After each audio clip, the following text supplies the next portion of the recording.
Hello guys, it is Creative Theories here, and yesterday was the Winter Love Island 2023 finale, and I am so happy Kai and Sanam won. This season was just so... well, it was so... you know what, to be honest, I'm not really sure. Because if you had been keeping with any social media to do with Love Island over the past few weeks, I think you'd have seen that people really have not been finding any interest in this season whatsoever, and have only really carried on watching because they made a commitment. But the last thing you want to do is for a show to become homework. And I'll admit myself, watching this year at times, it did kind of feel like homework, and I certainly wasn't as invested. So what went wrong? What made this year's Love Island so lackluster, dull, and some could even say boring? Well, let's get into it. But before we go any further, please make sure that you click that red subscribe button down below and have your notifications turned on so that you get notified every time we make any brand new Love Island videos. Now, there's a combination of things that led to this year feeling so bad, but firstly, we need to address that not every season of Love Island is great. To be honest, lots of them are not that good. And when we first come off the back of a season, we think it was awful compared to the season before, but with time it gets so much better. Season 7, I'd say, is a good example of this. I came off the back of that thinking it was absolutely awful, but then looking back, it was actually really great. This was the year when Faye spent an entire night brutally going at Teddy, the year when Liam went off with Lily, the whole Jake and Liberty thing, Chloe's iconic line, "That's like a violation.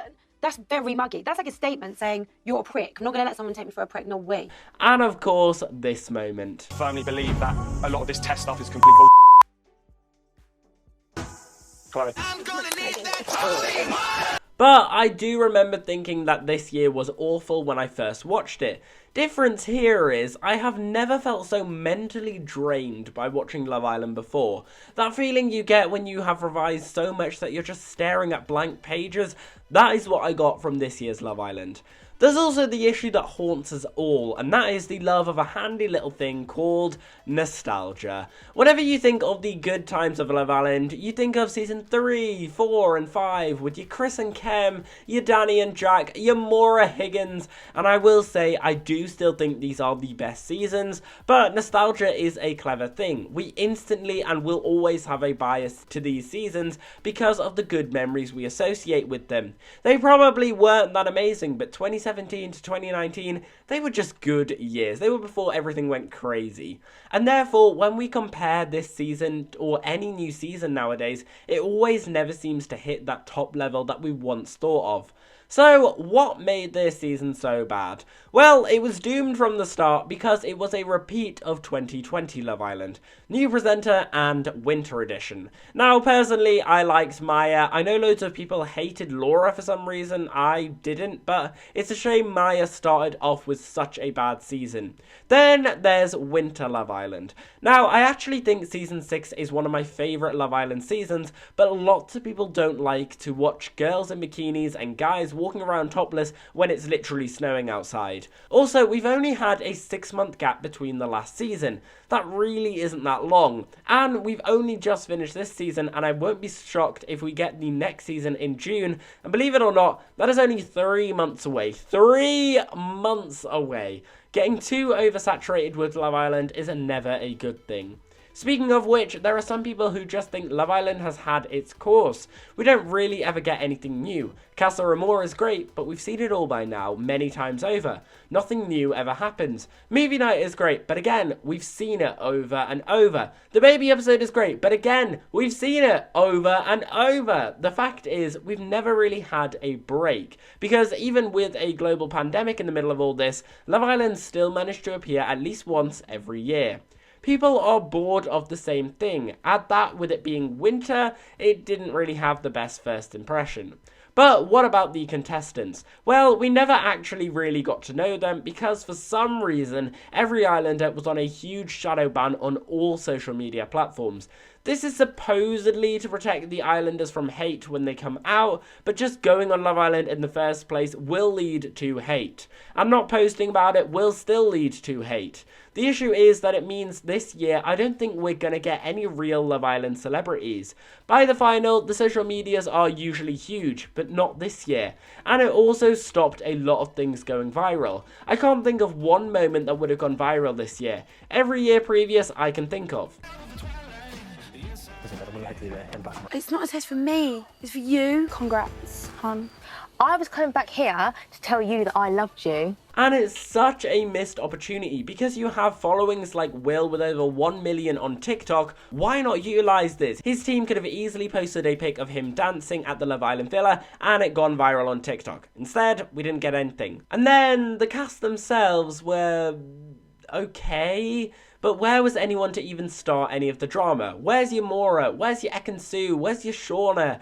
They were all so boring. Where even was Ian Sterling's catchphrase? He didn't even have a catchphrase this year. That's how boring they were. And here's where I believe the main issue was. The producers let the contestants who were causing drama leave too early. Because the first half of this season I thought was actually quite good. Better than a lot of the first halves. But for some reason, post-Casa, it wasn't hooking us at all anymore. And that is the opposite of what should be happening. At the start, we had Olivia, who I know people grew to not like, but she at least caused drama. Zara, who was causing drama left, right, and centre, and then randomly left, like, within the first 2 weeks. Ellie, who came in to stir things up, and then just had to leave. And instead, we were left with contestants who didn't cause any drama whatsoever. Kai, I grew to like him in the end, but no drama whatsoever. Ron and Lana, I suppose they had some, but not really ever with any stakes.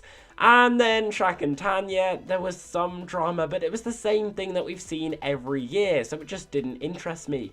People watch this show for the drama, so why on earth did ITV keep the boring ones in? And we've also learned that apparently there was loads of drama that was just not shown.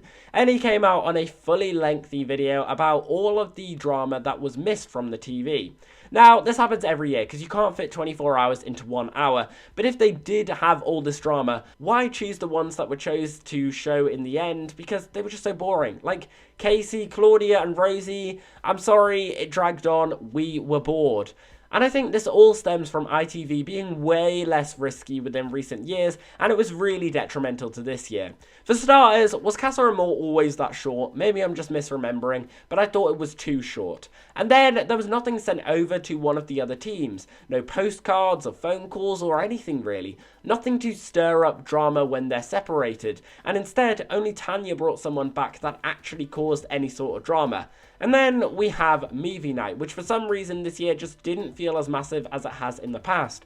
The clips were just of everything that people already knew about, and then they didn't add in games like the reading mean tweets and articles. All of these things would have added in so much more drama, but they just weren't risky enough and kicked out the people who were causing the drama in the first place. I mean, that last week that we had was literally nothing. I was not invested enough to care about all the lovey-dovey stuff, so no drama meant I was just really bored. So I think the reason this year just didn't work was a multitude of so many factors that all lead to ITV just not being risky anymore and us not wanting the drama that we remember, but in reality, it'll never be able to be recreated. My hope would be to take a few years break from Love Island, then return. I think that's the best move that ITV could do. But anyway guys, did I miss anything? Do you reckon there's other factors that also caused for this year just not being that great? Or did you actually like this year? Let me know all your thoughts down below in the comments. And as always, we've been here on Gate of Theories. Thanks for watching, and I'll see you guys later. I can't get you off my mind, can't forget it.